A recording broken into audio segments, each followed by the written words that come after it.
Shark attacks are straight-up nightmare fuel for many, and a source of entertainment for others. Today we will dive into the incredible tale of the USS Indianapolis. If you've ever watched the 1975 classic movie Jaws, then you may be familiar with this story of absolute survival in a sea full of complete horror. The USS Indianapolis and the War in the Pacific. The USS Indianapolis was a U.S. warship during World War II. Built in Camden, New Jersey, it was launched in 1931. It was 610 feet, or 186 meters long, and was outfitted with 8-inch, or 20-centimeter guns, and 5-inch, 12-centimeter anti-aircraft guns. The Indianapolis was used in the Pacific Theater and became the flagship of the U.S. Fifth Fleet back in 1943. The warship was involved in the 1945 bombardment of Iwo Jima, a Japanese island that had critical importance. Control of Iwo Jima put the US and Allied forces only 750 miles, or 1,207 kilometers from Japan. B-29 bombers were eventually sent to the island so they could start a bombing campaign in Japan. Air power seemed to be the answer because around 500,000 lives were estimated to be lost if the US tried a full-scale land assault of the island. Although bombing campaigns in Japan were successful, the Japanese had no plans to surrender, even when Germany had already surrendered to the Allies. By the summer of 1945, the US government realized they'd have to step things up in order to defeat their enemy. The first nuclear weapon was successfully detonated in July 1945 during a test in the New Mexico desert. Later that month, the USS Indianapolis set sail to San Francisco to pick up cargo. Captain Charles B. McVay III was the commanding officer on this mission. He had officially been the commander of the ship since November 1944. It is unknown who on the USS Indianapolis actually knew what was in the cargo, but it contained parts for an atomic bomb. From San Francisco, the USS Indianapolis went across the sea to the island of Tinian, north of Guam. The atomic bomb parts were assembled on Tinian and later became the infamous bomb dropped on Hiroshima in August 1945. The Fateful Mission. From Tinian, the USS Indianapolis sailed west to the Leyte Gulf in the Philippines. The trip covered an estimated 1,300 miles, or 2,092 kilometers.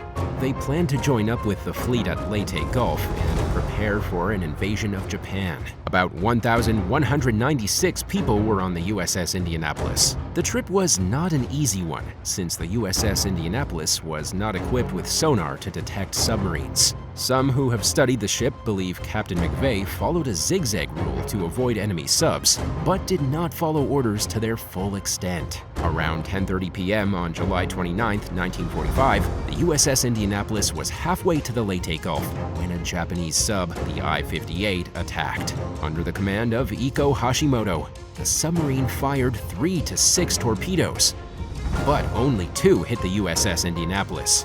One torpedo damaged the bow. It hit an area of the ship holding fuel containers. The second was a direct hit in an area called the Powder Magazine, where gunpowder was kept. Smoke and fire engulfed the ship as water quickly poured in. The USS Indianapolis was seriously damaged, and the crew had only minutes to evacuate. McVay reportedly told the ship's navigator to call for help, but the torpedoes took out the ship's power, rendering all the radios useless. An order was sent out to abandon ship. McVay remembered that the ship rolled over to a full 90 degrees before everything became a chaotic mess. The captain found himself washed away and battered by water. He later told the press in 1945, "Next thing I noticed was a crate of potatoes. I got astride, then came across part of a wooden desk. I saw 2 life rafts within 20 feet, or 6 meters, with nobody aboard. I got one, then secured the other." It took 12 minutes for the ship to sink, and it's believed about 900 men went into the water that fateful night. The USS Indianapolis was about 300 miles, or 483 kilometers from land. Staying alive. Those that survived the torpedoes were now caught in a living nightmare. Life vests were worn by some sailors, while others were lucky enough to be inside life rafts. Those without vests struggled in the waters as they desperately tried to cling to debris. It was all they had to stay afloat in the Pacific. Some of the men were injured, burned, and bleeding. The explosion from the USS Indianapolis and all of the blood soon caught the attention of nearby sharks. The oceanic white-tip shark did most of the hunting in those waters, weighing in at 370 pounds, 168 kilograms, and measuring close to 10 feet, 3 meters in length. The oceanic white-tip shark is a feared predator with powerful jaws. These sharks feed on other sharks, squid, tuna, and marlin. On July 29th, they had something else to feast on. Ensign Harlan Twimble was one of their victims. He would later state in an interview, "Everybody was scared to death. These were all 18 and 19-year-old kids.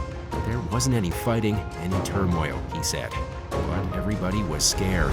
Twimble was in the water and worked with survivors to form tight packs so they could watch out for sharks. Survivors were under the impression that help was only a few hours away and that they wouldn't be in the water for very long.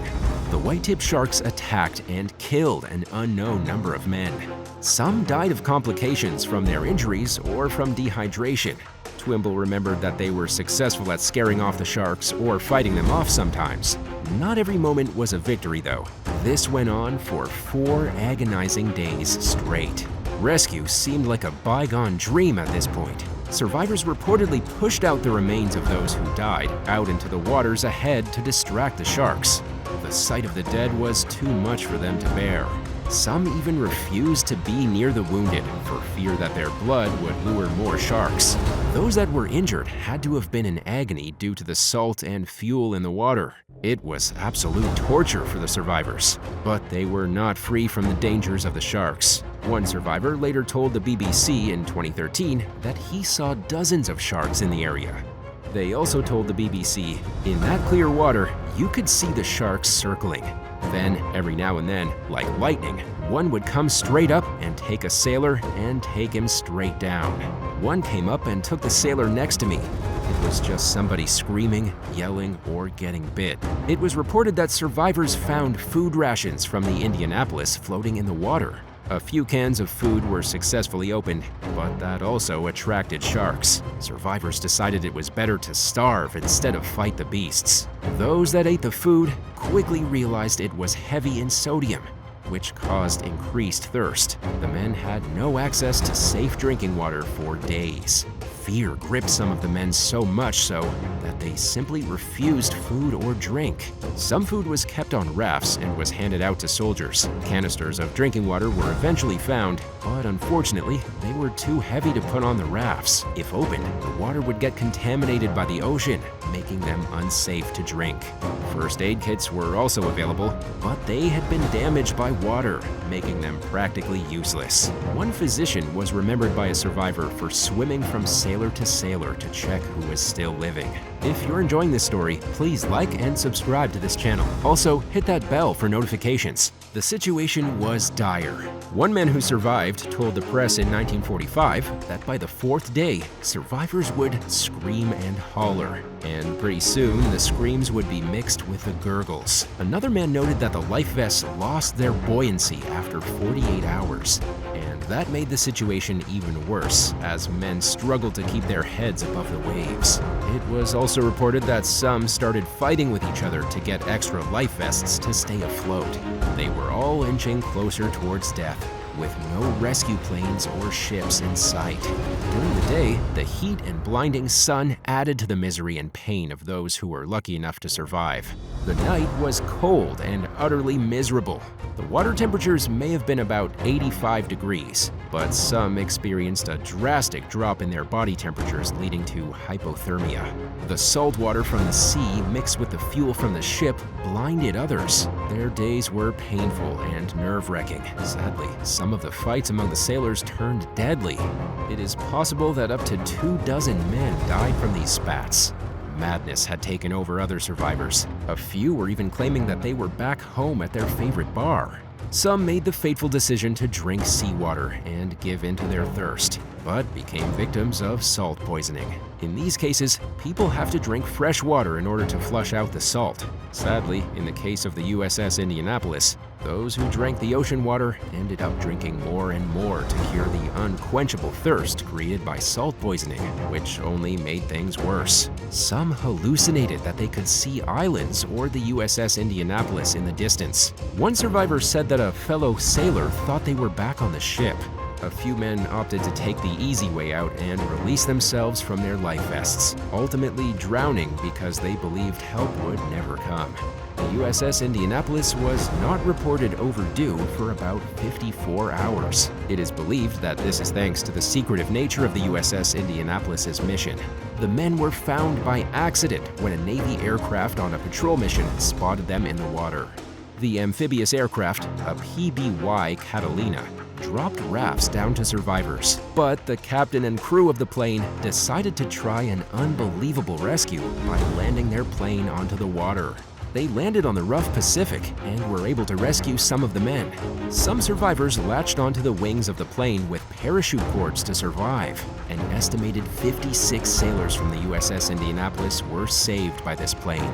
A destroyer, the USS Cecil Doyle, was one of many ships sent out for the rescue effort.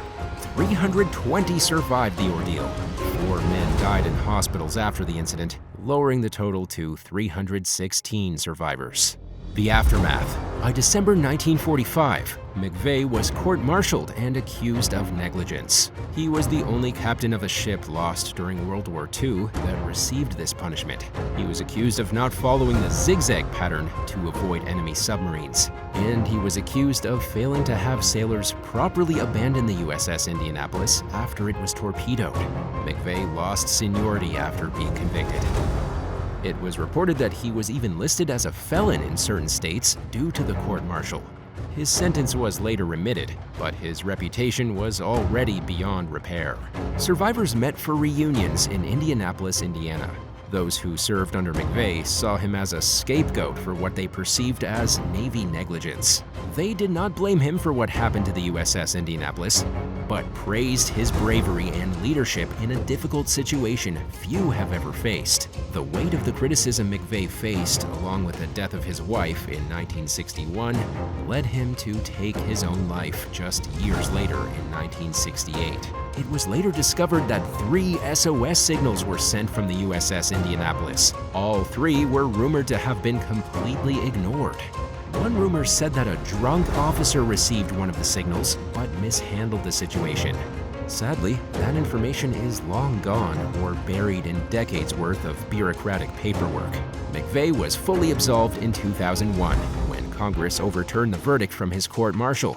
Researchers successfully found the wreckage of the USS Indianapolis in August 2017. Survivors were awarded Congressional Gold Medals in 2020, 75 years after their ship sank in the Pacific. Strangely enough, the USS Indianapolis is the only U.S. warship sunk by a Japanese submarine and was the last major ship sunk during the entirety of World War II. Official records do not indicate how many men on the USS Indianapolis died from shark attacks. One believed anywhere from 24 to 150 men were victims of sharks. Those who survived and were interviewed all agree that sharks were hunting the survivors after the USS Indianapolis sank.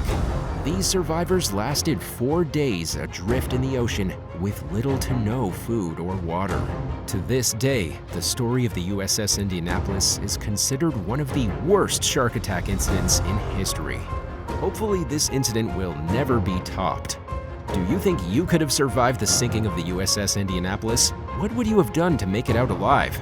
Comment below and let us know. Theo, be sure to subscribe.